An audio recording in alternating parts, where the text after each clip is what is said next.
अस्सलाम वालेकुम स्टूडेंट्स। आज हमारा सेकंड चैप्टर स्टार्ट हो रहा है। आपकी बुक का नाम है कैलकुलस और ये हमारा मेन चैप्टर्स हैं कैलकुलस से रिलेटेड, डेरिवेटिव और एंटी डेरिवेटिव। आपका जो सेकंड चैप्टर है उसका नाम है डिफरेंशिएशन, इन शॉर्ट इसको डेरिवेटिव भी कहते हैं। इसके अलावा इससे जो नेक्स्ट चैप्टर है वो है एंटी डेरिवेटिव से रिलेटेड, इंटीग्रेशन से रिलेटेड। तो ये दो चैप्टर्स मेन हैं। जिन बच्चियों ने आगे मैथ को लेकर चलना है उनके लिए ये मेन चीज़ है। आप आगे चाहे बीएस मैथमेटिक्स करें, बीएससी करें या एमएससी करें या इंजीनियरिंग में जाएं, तो हर जगह आपको डेरिवेटिव और इंटीग्रेशन का यूज़ नज़र आएगा।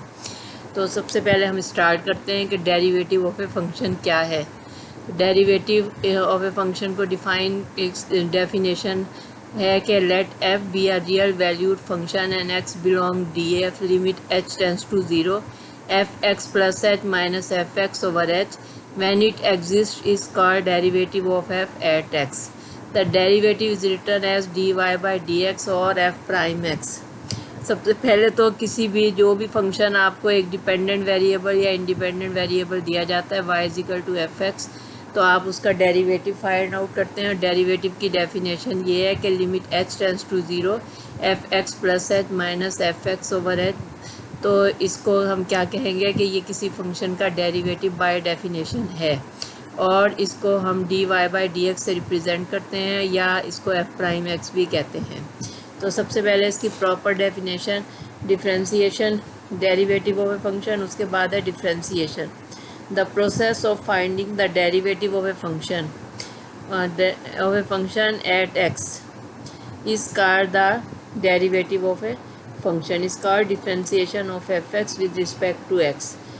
तो ये इसकी डेफिनेशन है। उसके बाद हम इसके रूल देखते हैं कि प्रोसेस ऑफ डिफरेंशिएशन के आप इसका रूल कैसे फाइंड आउट करते हैं। यह आपका पेज नंबर 45 है बुक का और इसमें यूनिट नंबर 2 डिफरेंशिएशन, इसमें finding F prime x from definition of derivative. अब आपने जो डेफिनेशन ऑफ डेरिवेटिव पढ़ी है उसके मुताबिक इस किसी भी चीज़ का derivative F prime x find out करने के मेथड के 4 स्टेप्स हैं। पहला स्टेप ये है कि given a function F x if it exist can be found by the following 4 steps. यानी आपको एक फंक्शन एफ है तो उसका डेरिवेटिव क्या होगा, एफ प्राइम एक्स, और F prime x find out करने के 4 स्टेप्स हैं और इसको हम कहते हैं कि by definition, derivative find out करना बाय डेफिनेशन।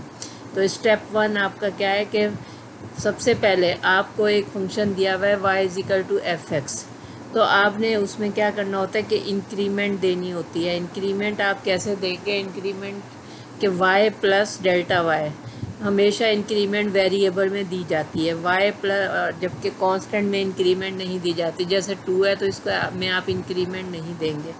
तो यहाँ अगर आपके पास y बराबर है एफ एक्स, तो आपको नज़र आ रहा है कि y भी एक वेरिएबल है और एफ एक्स भी एक वेरिएबल है, इसमें एक्स वेरिएबल है।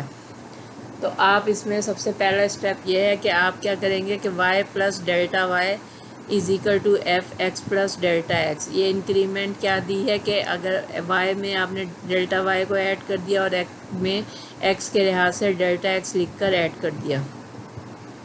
उसके बाद आपका दूसरा स्टेप ये है कि जब आप y दूसरी तरफ जाएगा तो वो क्या हो जाएगा, नेगेटिव y हो जाएगा।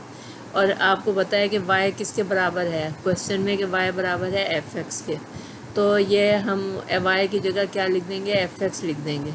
डिवाइड, उसके बाद तीसरा स्टेप ये है कि डेल्टा y को आप डेल्टा x से डिवाइड करते हैं। जब आपने डेल्टा y को डेल्टा x से डिवाइड किया तो आप क्या करेंगे कि जब एक तरफ डिवाइड करते हैं तो आप यही काम दोनों तरफ करते हैं। तो हम इसको डिवाइड कर रहे हैं तो y plus delta y over delta x किसके बराबर हो गया, F x plus delta x minus F x over delta x।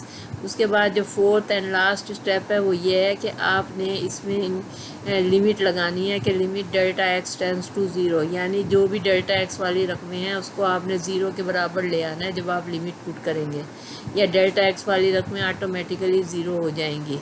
तो F x plus delta x minus F x over delta x। तो ये आपके 4 स्टेप्स हो गए हैं किसी भी चीज़ की डेरिवेटिव फाइंड आउट करने के। अब हम देखते हैं कि यही चीज़ हम जब क्वेश्चन में करेंगे तो आपको इजीली क्लियर हो जाएगी।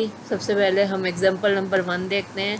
एग्जाम्पल नंबर 1 क्या है कि find the derivative of the following function by definition. अच्छा, ये बात आप याद रखें कि जो किसी भी चीज़ का डेरिवेटिव आप दो तरीक़ों से फाइंड आउट करते हैं। एक होता है कि derivative from the first principle, ये जो हमने प्रोसेस ऊपर पढ़ा है और नीचे लिखा हुआ भी है कि the method of finding derivative by this process is called differentiation by definition और बाय इनिशियो रूल और फ्रॉम फर्स्ट प्रिंसिपल। यानी ये जो मेथड हमने फाइंड आउट किया है इसको कहेंगे डिफ्रेंसिएशन बाय डेफिनेशन, डेफिनेशन के लिहाज से डेरिवेटिव फाइंड आउट करना। और उसके बाद आपने इनिशियो रूल भी कहते हैं इसको और फर्स्ट प्रिंसिपल भी कहते हैं। तो अगर क्वेश्चन आपको इस फॉर्म में आए कि आपने derivative from first principal find out करना है या बाय डेफिनेशन फाइंड आउट करना है, तो आपने ये 4 स्टेप्स करने हैं। अब ये 4 स्टेप्स आपको मज़ीद क्लियर कैसे होंगे कि जब आप ये क्वेश्चंस और एग्जांपल करेंगे। आपकी एक्सरसाइज 2.1 और 2.2 इसी प्रोसेस से रिलेटेड है कि आपने किसी भी चीज़ के डेरिवेटिव्स जो हैं फर्स्ट प्रिंसिपल से फाइंड आउट करने हैं। तो अब फाइंड द एग्जाम्पल नंबर 1 है कि find the derivative of the following function by definition. F x बराबर है किसके, सी के। अब देखिए सी का क्या मतलब है कि कोई कांस्टेंट फंक्शन है, ये आपको वेरिएबल नज़र नहीं आ रहा है, जबकि एफ एक्स में बराबर है सी के।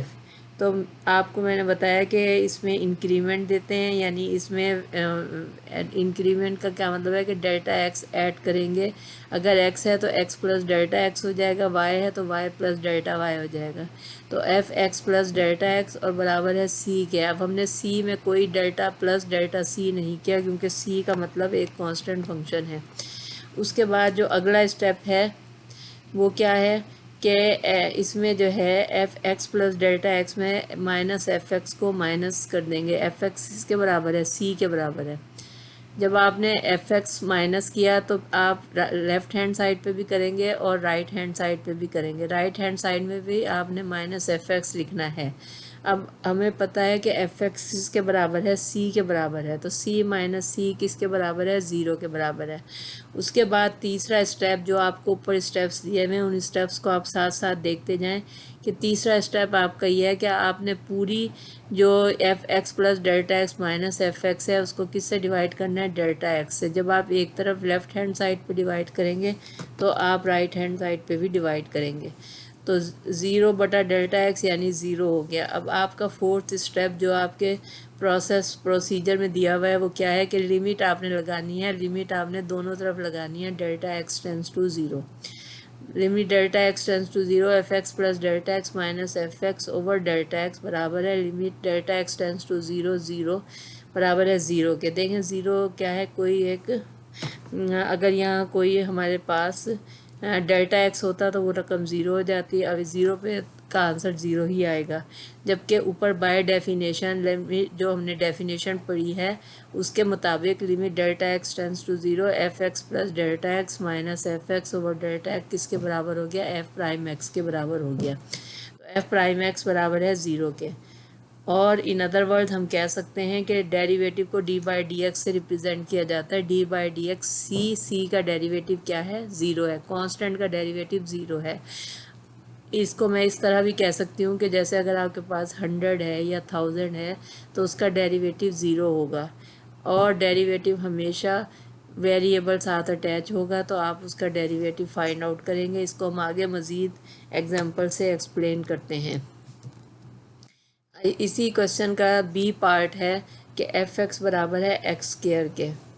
एफ एक्स बराबर है एक्स स्क्वायर के। अब आप देखें कि लेफ़्ट हैंड साइड पे एफ एक्स दिया हुआ है और राइट हैंड साइड पे एक्स स्क्वायर दिया हुआ है। तो इसका मतलब है कि हम दोनों तरफ इंक्रीमेंट देंगे क्योंकि दोनों तरफ आपके पास वेरिएबल मौजूद है। तो F x plus delta x बराबर है किसके, एक्स प्लस डेल्टा एक्स का स्क्वायर। अब जो है बाय दूसरा स्टेप आपका, पहला स्टेप आपका ये है कि आपको जो भी क्वेश्चन दिया हुआ है आपने क्वेश्चन लिखने के बाद उसमें इंक्रीमेंट देनी है। अगर एक्स वेरिएबल है तो एक्स के साथ एक्स प्लस डेल्टा एक्स लिख देंगे। अगर वाई की सूरत में क्वेश्चन दिया हुआ है तो वाई प्लस डेल्टा वाई लिख देंगे। अब दूसरा स्टेप आपका जो ऊपर आपको स्टेप्स दिए हुए हैं आपने फर्स्ट